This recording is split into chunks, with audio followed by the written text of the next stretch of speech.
With the coming of this year's Olympic Games, it's time I take a look at the only animated film to feature animals, Animalympics! We've made it to the top. Now that we've made it, we ain't never gonna stop. Animalympics was originally commissioned by NBC back in 1978, to which they had producer Donald Kushner and director Steven Lisberger in creating it. They originally wanted it to be a feature-length movie, but was told to make it into 2 specials to spoof the Summer and Winter Games. Of course, only the Winter Games special was shown on its own, as President Carter was boycotting the Summer Games in Moscow at around the same time. The 2 specials were eventually combined into one film, but only after Warner Brothers came in to distribute it to home video, as well as some TV channels. Either way, this should be interesting since it has the art talent of Roger Allers, Bill Croyer, and Brad Bird. With talent like this, I can't wait to see how their late 70s animation was. Some, the realization of a golden dream. Almost never ending, but we all pull through and won the accolades. Is this international sabotage? Or is it just fooling around? Yeah, this film has some notable moments that are so awkward you could gif them. I will say the designs on a lot of these characters look okay for the time, but I find it a little strange they go for a mix between having regular animal models and those with a more humanoid form. Maybe this is the alternate reality that Zootopia took, where half of them took a different evolution than the other. Shut up, you're not supposed to talk about something that's not even off the ground yet! Anyway, now for plot. Well, there's really not a plot per se. Seeing as how this was originally 2 separate half-hour specials, obviously this meant that all they'd show are various events with some commentary throughout to make it look like an actual spoof of the real deal. There are some exceptions, but we'll get into those later. For now, one last thing of note are the voice actors. We have Gilda Radner, Billy Crystal, Harry Shearer, and Michael Frammer. And that's it. IMDb doesn't list anyone else. The movie doesn't credit anyone else either. It's just 4 people voicing all the characters. I mean, wow. The English dub for Kimba had more actors than this, and they were known for reusing them a lot as well. So as I said, this is just mostly covering various events in a manner that you can relate to one of those Looney Tunes or Disney cartoons, but throw in humor to it. The first being the marathon, which also features our first 2 characters that have a bit of a subplot going on, Reen Fromage and Kit Mambo. Both are very determined to win for different reasons. I am in training, always. In my life, I have no time for women. It is all run, run, run. Because of this, I am chased. Oh no, not this crap again. They seriously didn't bother adding lip movement to them? Or wait, was that just part of a bio montage? Coulda fooled me. Between Winnie and the gold, one's the shape we form of Kit Mambo. The hopes of women around the world, one with Kit. The way to beat Rene is to take a quick lead and break his concentration. I think this movie is trying to ask me something. And no, I'm not interested. But I know someone who is. I'd like a large, what? Extra thick! Excellent! El Joey, representing Central America, the Wasco Pepe Webanoza. Out of Boulder, Colorado, Terry Hornsby. And of course, the favorites, Winnie and Kit. You're over the hill, old man. Who is she kidding? Well, I was right about the possible ad-libbing. But what, no tiny dots to show them leaving the stadium? Anyway, enough of that. Time for gymnastics. Hello again, everybody. I'm Keen Hacksaw with one of North America's favorite minks, a great gymnast, Coralie Perrier. Ha, she's not my favorite mink. Yeah. By the by, I know what a mink is. Don't bother commenting about it. Now wait, a human hand? And I don't think that's how a womb works. Can you bet she's the main attraction for this event? I mean, they gave her a whole backstory and everything. Technique, as well as how her program relates to the music, is what the judges are going to be looking for.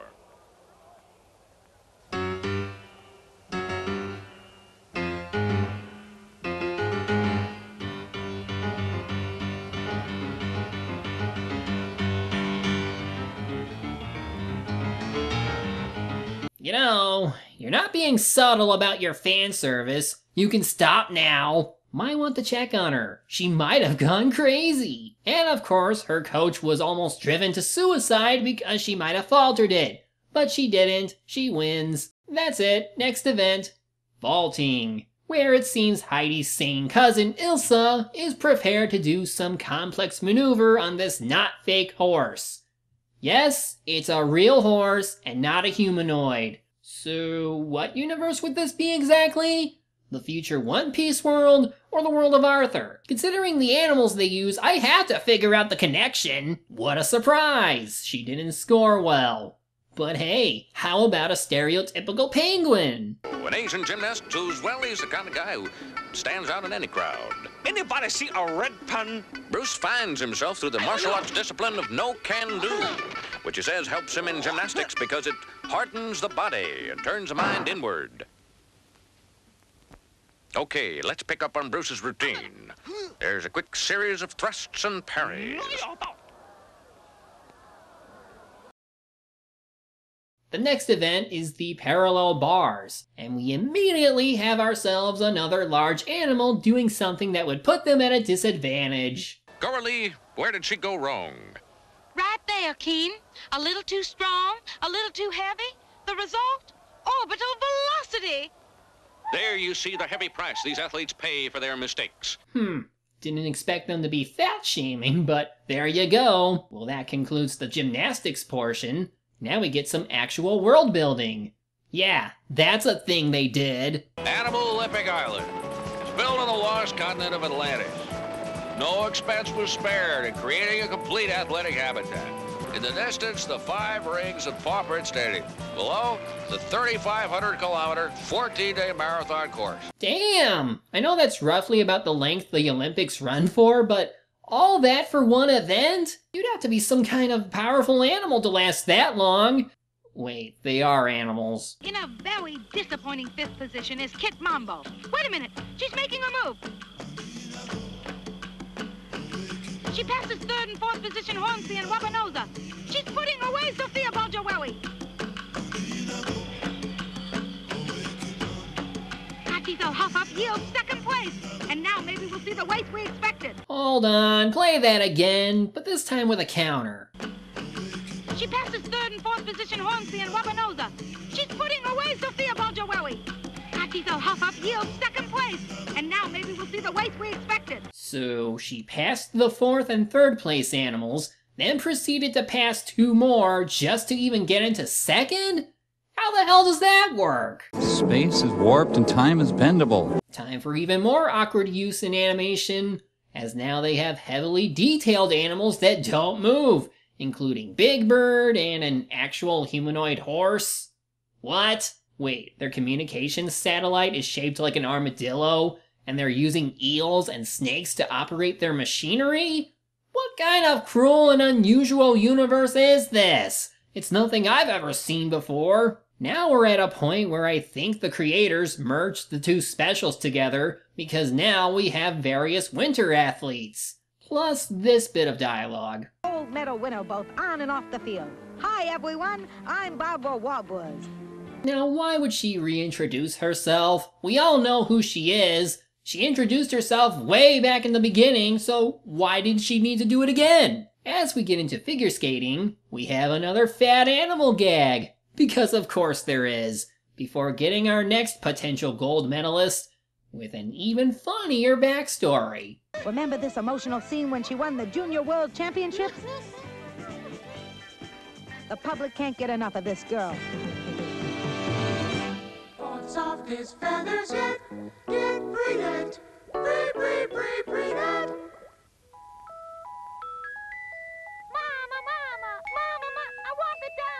And here's our manager, Robert Pigwood. She's a great property.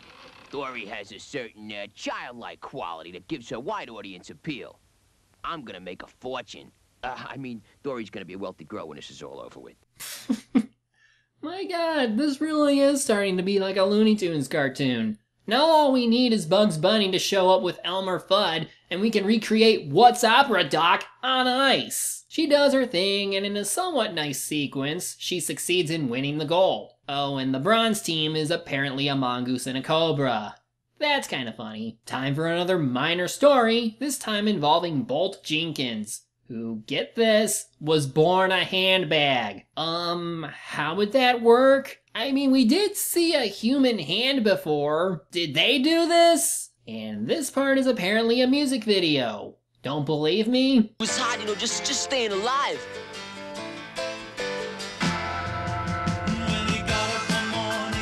Ironically, it was a ZOO broadcast of Boris Amphibiansky's record-shattering high jump that made this story possible. And he knew that's the place he had to be, so he got himself up.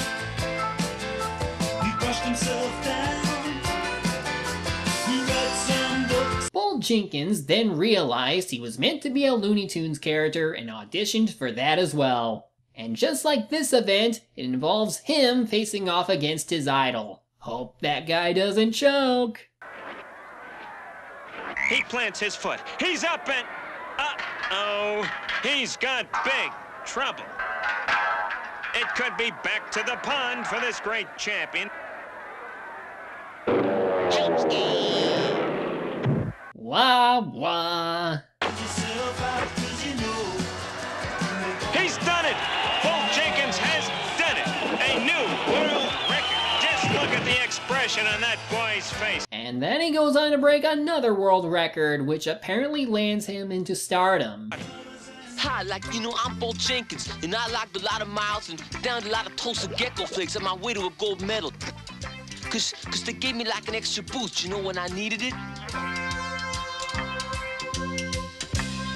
Well, that explains what some of these animals eat.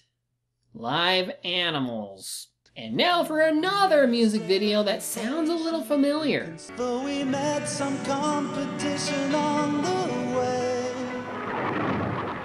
it was tiring, it was testing, it was almost never ending, but we all pulled through and won the accolades.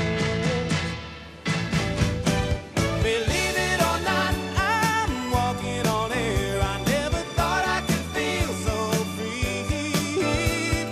Flying away on a wing and a prayer. Who could it be? Believe it or not, it's just me.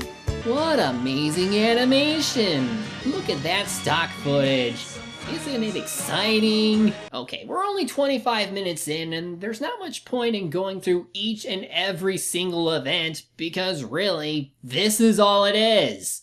This whole film is just random events strung together to last the entire Olympics, with some focused stories here and there, but otherwise many have nothing to do with anything else. While we do wrap up the Bolt Jenkins storyline with him admitting one of his competitors was better than him and giving him his gold medal, from the only other worthwhile subplot involves checking in on Kit and Reen, who despite their competitive nature seem to be falling for each other as they interact more. How long can she keep this up? How long can he keep it up?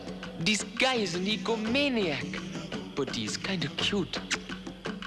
Oh, but I forgot they found a way around the ad-libbing. They just think to themselves. Then, the only other major subplot that I found involves Kurt Wolfner, who after a skiing event, ends up disappearing while training in the mountains. And like with Bolt Jenkins, they try to have a musical narrative to it. Away from it all in another place, different space with another point of view. Alone together with you. Love is the ruler and beauty is queen. And what does this lead to? Him winning an event. What a shock. Where were you? I'm not sure, really. I left a strange, wonderful mountain paradise because I had to win this race. I know I'll never stop climbing till I find Dog Roller. Yeah, and now the other part of the movie that takes up a lot of the time, which are the music video sections. This is where they get even more random with the animation, and given how long these sections go on for, it's essentially padding. Which would be okay if this was still 2 separate specials, but this is an hour and 20-minute long film. There was no need to make it run this long. You could chop up most of these sections and make it well under an hour. But oh no, we gotta make it movie length because the creators originally wanted it like this. But surely there must be another reason to keep watching, even though it's at about this point that you start getting tired or bored. Bjorn is starring in Cries and Whinnies, Ingmar Bergman's upcoming picture. Can we see the clip? I remember as a little boy by the seaside, it was a game and I knew I had won. It's those goddamn surreal moments where the animation makes everyone look creepy. Oh, and I guess the lazy animation parts that do get a laugh out of me. One event that I admit I didn't see coming was the fencing one, where this pretentious warthog beats a flying squirrel, thinks he's won the gold, only for this to happen. Stop! Wait a minute. This time you have gone too far, Bordeaux. You could kiss her.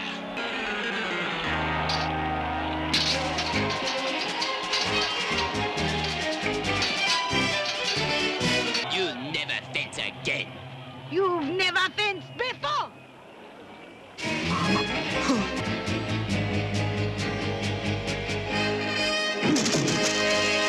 Well, darling, shall we make it a tooth for a tooth or an eye for an eye?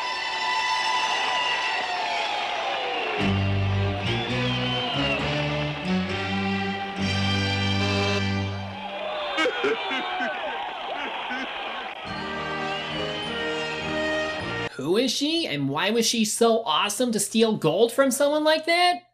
I don't know, they never explain. But it was cool, right? Right? And after another musical sequence, where Reen and Kit officially fall in love, they both end up winning gold. Thus ends this strange and bizarre movie. So, that was certainly a film.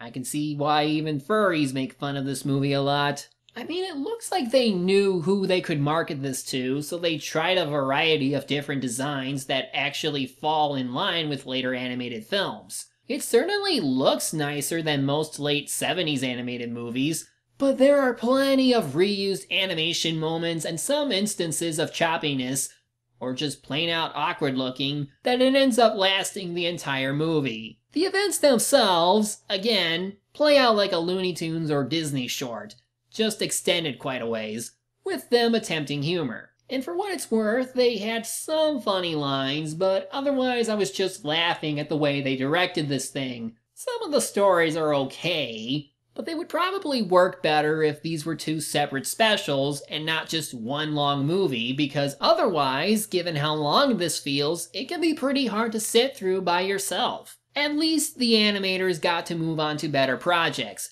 like Roger Allers in The Lion King, Bill Croyer on Ferngully, and Brad Bird with The Iron Giant. So, for better or for worse, this is still an interesting part of their portfolio. As a whole, it's pretty harmless. And despite the randomness of the events and stories they had, I would easily mark this as a so bad it's good movie. Easy to riff with friends, and easy to form drinking games over. If you're interested, they have German and Spanish DVDs with the English track on them, while an official American release is coming in April of 2018. So if you want to marvel at one of the 70s most bizarrely animated movies, do check this one out. You'll be weirded out, but you'll get some amusement out of it. I'm the Media Hunter. Media's my prey, and reviewing them my way. We've made it to the top. Now that we've made it, we ain't never